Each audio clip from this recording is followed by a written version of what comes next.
Guys, welcome to Sai Sharma jobs notifications. और आज हम बात करेंगे एमएससी जूलॉजी एंट्रेंस टेस्ट 2023 के इंपॉर्टेंट टॉपिक्स की। वो है कम्युनिटी इकोलॉजी। आप सभी को पता होगा मेरा प्रीवियस लेक्चर था आपकी पॉपुलेशन इकोलॉजी पर। तो जो पॉपुलेशन इकोलॉजी है उसमें आप सभी को पता होगा बहुत सारी इंपॉर्टेंट टर्म्स हैं, वो आपको पढ़ना बहुत ज़्यादा ज़रूरी है। जिसमें आर सिलेक्शन, के सिलेक्शन आपका आ जाता है। इकोलॉजिकल में आपका आता है एक दो ग्राफ हैं, एक्सपोनेंशियल ग्राफ और लॉजिस्टिक ग्राफ। यदि आपने वो वीडियो वॉच नहीं की है तो पहले जाके आपको मेरे चैनल पर जाना है, पॉडकास्ट पर जाना है, या आप प्लेलिस्ट पर जाइए, उस वीडियो को वॉच कर लीजिए। उसके बाद आपको ये वीडियो देखनी है और इसका पीडीएफ आपको मिलेगा टेलीग्राम चैनल पर। और डेली क्विजेज लगेंगे 10 बजे से लेकर 11 बजे के बीच में, तो आपको ज्वाइन कर लेना है। बाकी वीडियो चलेगा तो लाइक शेयर एंड सब्सक्राइब करना है। Thank you and have a nice day. तो स्टार्ट करते हैं सबसे पहले हम कम्युनिटी इकोलॉजी की। तो कम्युनिटी इकोलॉजी में आप सभी को पता होगा what is ecology of community. Ecology of population मैंने आपको बताया है। तो ecological community is the group of species that coexist in the space and times and interact with one another directly और इनडायरेक्टली। यहाँ पर बताया गया है कि एक ग्रुप ऑफ स्पीसीज है, एक group of species known as population ecology. साथ में जो पॉपुलेशन इकोलॉजी वो आपस में गिवन टाइम में एक दूसरे के साथ इंटरेक्ट कर रहे हैं, चाहे वो डायरेक्टली कर रहे हैं चाहे वो इनडायरेक्टली कर रहे हैं, उसको हम बोलते हैं कम्युनिटी इकोलॉजी। कम्युनिटी इकोलॉजी में सबसे पहले जो बहुत बड़े साइंटिस्ट है जिन्होंने ये डेफिनेशन दी है वो है आपके R.H. व्हाइटेकर, रॉबर्ट व्हाइटेकर, 1975। रॉबर्ट व्हाइटेकर ने कहा था, an assemblage of the population of plants, animals and bacteria and fungi that lives in a particular environment and interact with one another, forming together a distinct living systems with its own composition, structure, environmental relationship and developmental and functions। बहुत important ये definition है। Okay, community ecology के बारे में ये तो overview का type था। उसका हम देख लेते हैं। इसके बाद जो मोस्ट इंपॉर्टेंट है वो है कम्युनिटी स्ट्रक्चर्स। कम्युनिटी स्ट्रक्चर में आता है आपका सबसे पहले स्पीसीज कंपोजिशन। तो कम्युनिटी में भी लार्ज और small, in each community there are the diverse species. All these species are not present to the equal numbers. There are few species which their large number dominate in the habitat and control the growth of other species. These species are known as dominant species. यदि आपसे पूछा जा सकता है कि what is dominant species, तो आप कह सकते हो कि ऐसी स्पीसीज है जिनका नंबर बहुत ज़्यादा है और वह किसी अन्य स्पीसीज की ग्रोथ को डिपेंड कर रहा है, तो उसको हम बोलते हैं dominant species. Dominant species are highly successful species in the particular habitat. जो डोमिनेंट स्पीसीज है वो बहुत ज़्यादा क्या है, सक्सेसफुल है उस प्लेस पर, तभी वो डोमिनेंट हैं। Generally in the most of the communities only a single species being particularly one species is dominant, and in such cases the community is called as name of dominant species. For example, spruce forest community. In other community there may be more than one dominant species. ऐसे तो generally एक ही dominant species होती है, but sometimes एक से ज़्यादा भी dominant species हो सकती हैं। व्हाट इज की स्टोन स्पीसीज? देखो, की स्टोन स्पीसीज और डोमिनेंट स्पीसीज में आपको कंफ्यूज नहीं होना है। If the activity of species determines community structure in spite of their low abundance और बायोमास। चाहे आपकी वो स्पीसीज है वो डोमिनेंट हो या ना हो, बट उस स्पीसीज के वजह से वो अन्य कोई स्पीसीज ग्रो हो रही है या अन्य स्पीसीज डिपेंडेंट है उस पर्टिकुलर स्पीसीज में, उसे हम बोलते हैं की स्टोन स्पीसीज है। यदि मान लीजिए यहाँ पर एक पॉन्ड है और उस पॉन्ड में एक फाइटोप्लैंक्टन लगा हुआ है, बहुत बड़ा फाइटोप्लैंक्टन है, वो हम मान लीजिए वो की स्टोन है, ठीक है। तो मतलब उस फाइटोप्लैंक्टन पर बहुत सारे स्पीसीज निर्भर रहेंगे, चाहे रिप्रोडक्शन के लिए चाहे वो फीडिंग हैबिटेट के लिए। यदि मैं उस की स्टोन स्पीसीज को वहाँ से निकाल दूँ, इस फाइटोप्लैंक्टन से मैं बाहर से उस पॉन्ड से निकाल दूँ, तो बाकी जो स्पीसीज रह जाएंगी वो मर जाएंगी। तो वो बहुत सारा इंपॉर्टेंट प्ले करता है keystone species. The term keystone species are introduced by the Robert Paine. इसका आपको ऐसे सिंपल आपको याद रखना है, 1966 में डायरेक्ट क्वेश्चन आपसे पूछा जा सकता है। उसके बाद यहाँ पर देखो जो कीस्टोन स्पीसीज के एग्जांपल हैं वो हैं स्टार फिश। यहाँ पर देखो, describe the important of predatory starfish pisasters on the intertidal community. Pisasters prey on the variety of intertidal organisms, preventing one and other species becoming very common and outcoming of others, thus promoting species richness. Note that the keystone species is not same as dominant species, one that has been large effect on the community because the its abundance or large biomass. Keystone species play in vital role in controlling of relative abundance of other species। जैसे मैंने आपको बताया है keystone species है वो control कर रहा है जो बाकी जो स्पीसीज हैं उनकी अबंडेंस को, कि ये ज़्यादा हो जाएगी या कम होंगी, वो डिपेंड करेगा कीस्टोन स्पीसीज पर। The loss of keystone species can lead to the sharp decline in the drop of the population. जैसे मैंने आपको बताया, यदि हम कीस्टोन स्पीसीज को बांध से निकाल दोगे तो जो बाकी जो इस पर निर्भर एरिया हैं वो भी ऑटोमेटिक मर जाएंगी, एक्सटिंक्ट हो जाएंगी। उसके बाद यहाँ पर देखो, the African elephant is an example of the keystone species bye there feeding habitat है। Elephant destroy the shrubs and small trees and push the woodland habitat towards the open grassland. As more grass invade the woodland habitat, frequently the fires increases, which escalate the conversion of food to grassland. यह बहुत अच्छा example दिया है। ये कह रहे हैं कि जो अफ्रीकन एलिफेंट है वो कीस्टोन स्पीसीज है। क्यों है? क्योंकि वो क्या कर रहे हैं, वो लगातार जो वुडलैंड है यानी पेड़ों को उखाड़ रहे हैं, जो वुडलैंड से ग्रासलैंड बना रहे हैं, और जैसे ग्रासलैंड बन रहे हैं तो ग्रासलैंड में इंक्रीज हो रहा है, किस किस स्पीसीज का इंक्रीज हो रहा है, यहाँ पर जो फायर्स हैं, तो फ्रिक्वेंटली फायर्स जो इंक्रीज हो रही है, इसके वजह से आपकी जो एक और स्पीसीज है उनकी अबंडेंस इंक्रीज हो रही है। तो यही है कि किसी भी स्पीसीज की डिपेंडेंस से बाकी जो स्पीसीज हैं वो आपकी निर्भर कर रही हैं, उसको हम बोलते हैं कीस्टोन स्पीसीज है। यदि कीस्टोन स्पीसीज का लॉस हो जाएगा तो बाकी स्पीसीज ऑटोमेटिक डिस्ट्रॉय हो जाएगा। जस्ट लाइक अम्ब्रेला स्पीसीज है। अम्ब्रेला स्पीसीज में यदि हम एक स्पीसीज को कंजर्व कर रहे हो तो बाकी जो स्पीसीज हैं वो भी ऑटोमेटिक कंजर्व हो रही होती हैं। स्पीसीज डाइवर्सिटी में देखो तो बहुत ज़्यादा इंपॉर्टेंट है। जिस बच्चे ने ये स्पीसीज डाइवर्सिटी पढ़ ली आगे जाके भी आपको ये बेनिफिशियल रहेगा, क्योंकि स्पीसीज डाइवर्सिटी आप सभी को पता होगा दो बातों पर निर्भर करती है। एक आपके स्पीसीज रिचनेस, एक होता है आपके स्पीसीज एवेनेंस। स्पीसीज रिचनेस आप सभी को पता होगा एक पर्टिकुलर हैबिटेट में या पर्टिकुलर एरिया में how many numbers of species present, कितने नंबर ऑफ स्पीसीज प्रेजेंट हैं, उसे हम बोलते हैं स्पीसीज रिचनेस।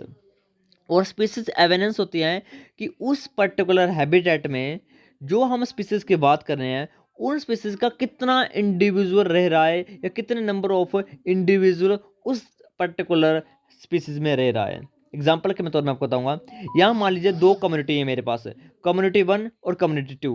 कम्युनिटी 1 में डॉग है, फ्रॉग है, एलिफेंट है, लाइन है और हॉर्स है।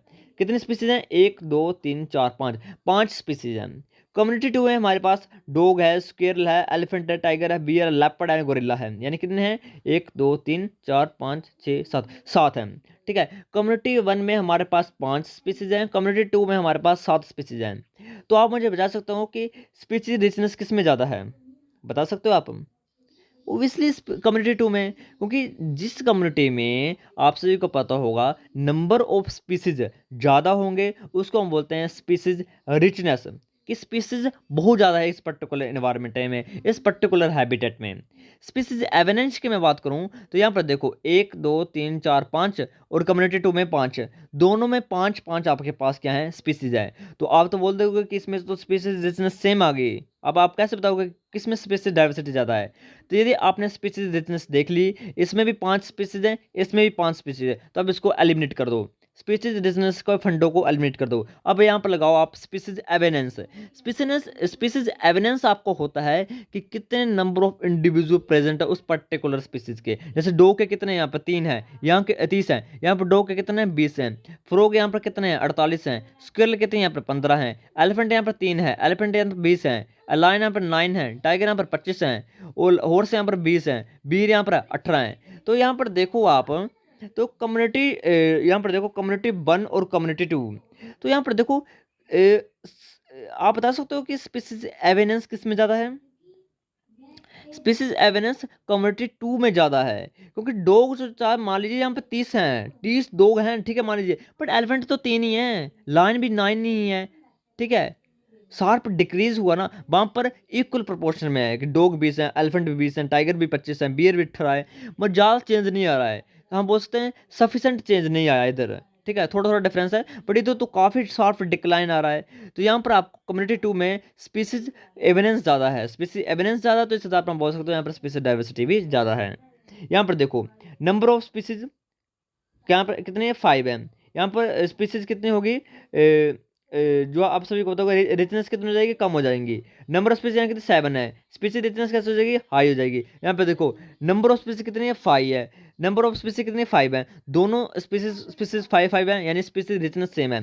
स्पीसीज एविडेंस की बात करूँ तो यहाँ पर लो है, क्योंकि मैंने आपको बता दिया है, चाहे आपका डॉग में यहाँ पर 100 कर देता और फ्रॉग यहाँ पर 48 है, एलिफेंट यहाँ पर 3 ही रह गए, तो यहाँ पर इक्वली प्रोपोर्शन नहीं है ना, कि कई तो ज़्यादा हो रहे हैं बट कई तो काफ़ी कम हो रहे हैं, तो और यहाँ पर देखो हाई चला हुआ है। ओके, और ये अब उस आधार पर हमने कर दिया। अब एक और एग्जांपल इन्होंने लिया है, इस बच्चे को, जिस बच्चे ने ये क्वेश्चन सॉल्व कर लिया तो आपको कहीं पर डाउट नहीं रहेगा स्पीसीज रिचनेस और स्पीसीज एविडेंस में। स्पीसीज रिचनेस क्या होता है, स्पीसीज रिचनेस होता है एक पर्टिकुलर एनवायरनमेंट में, एक पर्टिकुलर हैबिटेट में how many types of species present है, कि कितने number of different species present है। और स्पीसीज एविडेंस होता है कि how many type of individual present of that particular species है। यहाँ पर देखो हमारे पास कितनी स्पीसीज दी हुई हैं, हमारे पास dog, frog, elephant, lion, horse, तो यहाँ पर देखो कितनी है टोटल, तो हमारे पास आपके 1 2 3 4 5, आप सभी को पता होगा हमारे पास टोटल नंबर ऑफ स्पीसीज कितनी है, 5 है। तो स्पीसीज रिचनेस का हमें यहाँ पर फंडा नहीं चलेगा, क्योंकि यहाँ पर हमको पता है कि स्पीसीज रिचनेस यहाँ पर 5 ही है, यानी दोनों में सेम ही है। अब हम बात करेंगे स्पीसीज एविडेंस की। स्पीसीज एविडेंस होते हैं कि एक पर्टिकुलर एनवायरनमेंट में कितने नंबर ऑफ इंडिविजुअल प्रेजेंट हैं। ओके, यहाँ पर देखो डॉग यहाँ पर 10 हैं, यहाँ पर 5 रह गए, फ्रॉग यहाँ पर 10 है, यहाँ पर 5 रह गए, एलिफेंट पर 10 है, यहाँ पर 5 रह गए, लायन यहाँ पर 10 है, यहाँ पर 5 रह गए, हॉर्स यहाँ पर 10 है, यहाँ पर 30 हो गए, और टोटल यहाँ पर कितना है, 50 है, इधर भी कितना 50 है।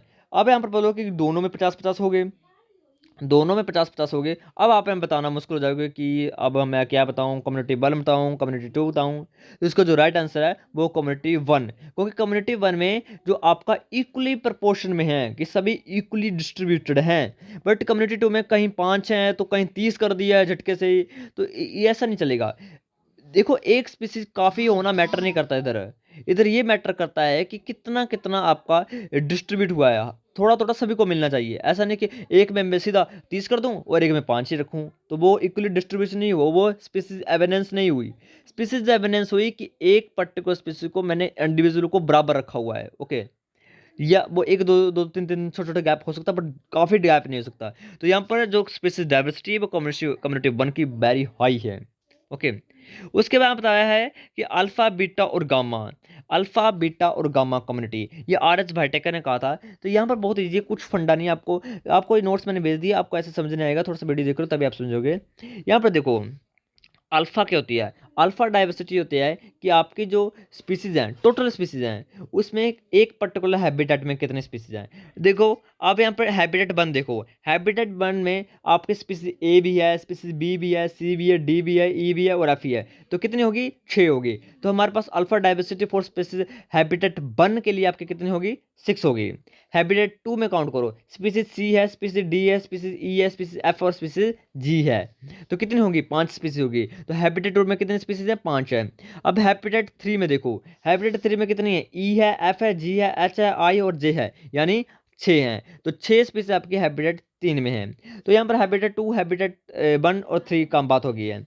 अब हम बात करते हैं गामा की। तो गामा डाइवर्सिटी रहती है कि टोटल नंबर ऑफ कितने स्पीसीज हैं, तो टोटल नंबर ऑफ हमारे पास स्पीसीज हैं 10 हैं। तो gamma diversity is the plus of all type of habitat, तो यहाँ पर 10 हो गया गामा। अब हम बात करते हैं बीटा डाइवर्सिटी की। तो बीटा डाइवर्सिटी होती है, आप सभी को पता होगा, तो ये दोनों का डिफरेंस होता है कि देखो मैं हैबिटेट 1 और हैबिटेट 2 को काउंट कर रहा हूँ, ठीक है, पहले मैं हैबिटेट 1 और हैबिटेट 2 का काउंट करता हूँ।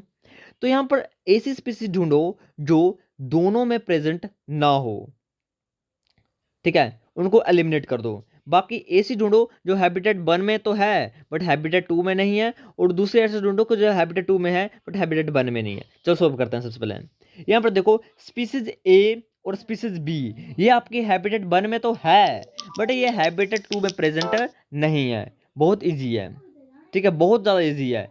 स्पीसीज ए और स्पीसीज बी हैबिटेट 1 में तो है बट हैबिटेट 2 में नहीं है, तो 2 लिख लीजिए कॉपी में, 2। उसके बाद हैबिटेट जी जो है वो हैबिटेट 2 में तो है बट हैबिटेट 1 में नहीं है, तो लिख लीजिए 1। तो 2 + 1 कितना होगा, 3। तो हैबिटेट और हैबिटेट 2 का मैं निकालूं बीटा डाइवर्सिटी, तो ये इसका आंसर आएगा 3। अब मैं हैबिटेट 2 और हैबिटेट 3 में चलता हूँ, आपको खुद सोल्व करना है। सबसे पहले आप यहाँ पर देखो जो दोनों में प्रेजेंट नहीं है उसको तो ऐसे एलिमिनेट कर दो, उसको हमें कोई कंसर्न नहीं उससे। ऐसे हमको ढूंढनी जो हैबिटेट 2 में तो है बट हैबिटेट 3 में नहीं है, हैबिटेट 3 में तो है बट हैबिटेट 2 में नहीं है। आप यहाँ पे देखो स्पीसीज नंबर सी और स्पीसीज नंबर डी वो हैबिटेट 2 में तो है बट हैबिटेट 3 में नहीं है, तो लिख लीजिए 2। उसके बाद स्पीसीज एच, स्पीसीज आई, स्पीसीज जे वो हैबिटेट 3 में तो है बट हैबिटेट 2 में नहीं है, तो कितनी होगी 3, इधर लिख लो, 3 2 5, तो इसका आंसर क्या जाएगा 5। अब यहाँ पर हैबिटेट 1 और हैबिटेट 3 का करते हैं। हैबिटेट 1 को देखो तो हैबिटेट 1 में स्पीसीज ए, स्पीसीज बी, स्पीसीज सी और स्पीसीज डी ये हैबिटेट 1 में प्रेजेंट है, प्लस का साइन है यानी प्रेजेंट है, और हैबिटेट 3 में प्रेजेंट नहीं है, तो कितनी लिखी यहाँ पर हैबिटेट 4, 4 लिख लीजिए प्लस। यहाँ पर देखो तो आप यहाँ पर देख सकते हो ये तो है, हाँ ये स्पीसीज जी, स्पीसीज एच, स्पीसीज आई और स्पीसीज जे ये आपके हैबिटेट 3 में तो है बट हैबिटेट 1 में नहीं है, तो कितनी होगी 4, 4 प्लस 4 8, तो इसका क्या आंसर आ जाएगा 8। तो ये सिंपल है, आप सोल्व कर सकते हो। डाइवर्सिटी इंडेक्स क्या होता है, तो डाइवर्सिटी इंडेक्स में दो इंडेक्स आते हैं, होता है आपका सिम्पसन डाइवर्सिटी इंडेक्स और होता है आपका सिनन बिनन इंडेक्स। तो सिनन बिनन इंडेक्स तो आपको नहीं है बट सिम्पसन इंडेक्स आपको है। सिम्पसन इंडेक्स में आपको एक फॉर्मूला याद रखना है, Simpson N, N minus 1 upon capital N minus 1।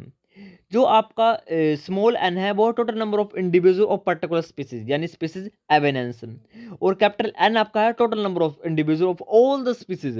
ठीक है, तो यहाँ पर आपके पास क्वेश्चन दिया हुआ है, आपके पास क्वेश्चन दिया हुआ है कि स्पीसीज एन है, एन की जो मैंगो है वो 2 हैं, अशोक का प्लांट 8 है, कैश्यू के प्लांट 1 है, कोकोनट का प्लांट 1 है और एमलेट्स का प्लांट आपका 3 है। अब यहाँ पर आपको सोल्व करना है सिम्पसन इंडेक्स के, तो सिम्पसन एन, एन माइनस 1, तो आप सभी को पता होगा एन तो आपके पास दिया है कि हर एक स्पीसीज में कितने कितने इंडिविजुअल्स प्रेजेंट हैं, तो स्पीसीज ए में यानी मैंगो में 2 हैं, स्पीसीज 2 में कितनी है 8 हैं। अब आपको निकालना है एन, एन माइनस 1, यहाँ पर देखो ऊपर लिखा ना, ऊपर वाला देखो अभी नीचे वाला मत देखो, ऊपर वाला देखो एन, एन माइनस 1। तो देखो एन तो हमारे पास कितना आ गया मैंगो के केस में 2, और स्मॉल एन कितना है वो भी 2 है, स्मॉल एन तो वही है ना, और माइनस 1, तो 2 माइनस 1 1 और 2 बाहर है, 2 मल्टीप्लाई बाय 1 2 आ गया आंसर। ऐसे आप अशोक का करो, अशोक प्लांट कितने 8 हैं, तो 8 अंदर क्या आएगा 8 माइनस 1, ठीक है, तो 8 माइनस 1 7, 8 सत्ते 56।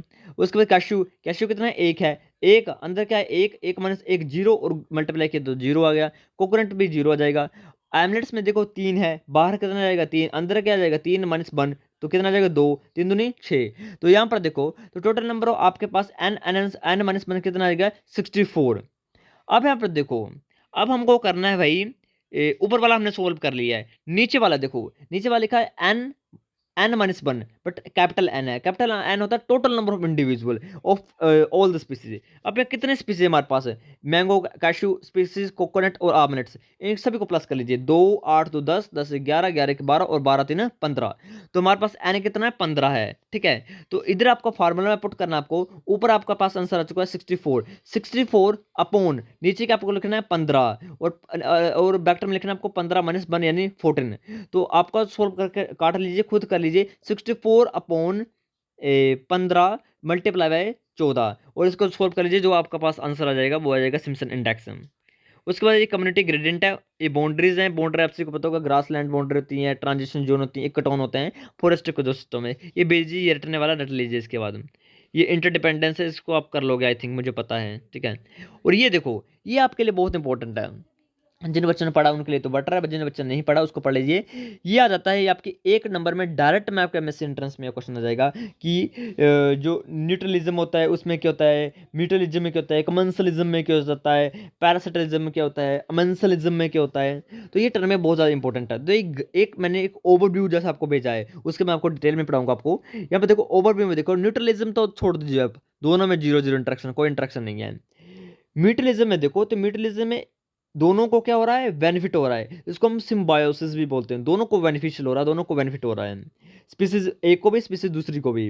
कमेंसलिज्म में एक का तो बेनिफिट हो रहा है, अब दूसरे को कोई फर्क नहीं पड़ रहा है, ओके, उसको बोलते हैं कमेंसलिज्म, एक को तो बेनिफिट हो रहा है बट दूसरे को कोई फर्क नहीं पड़ रहा है।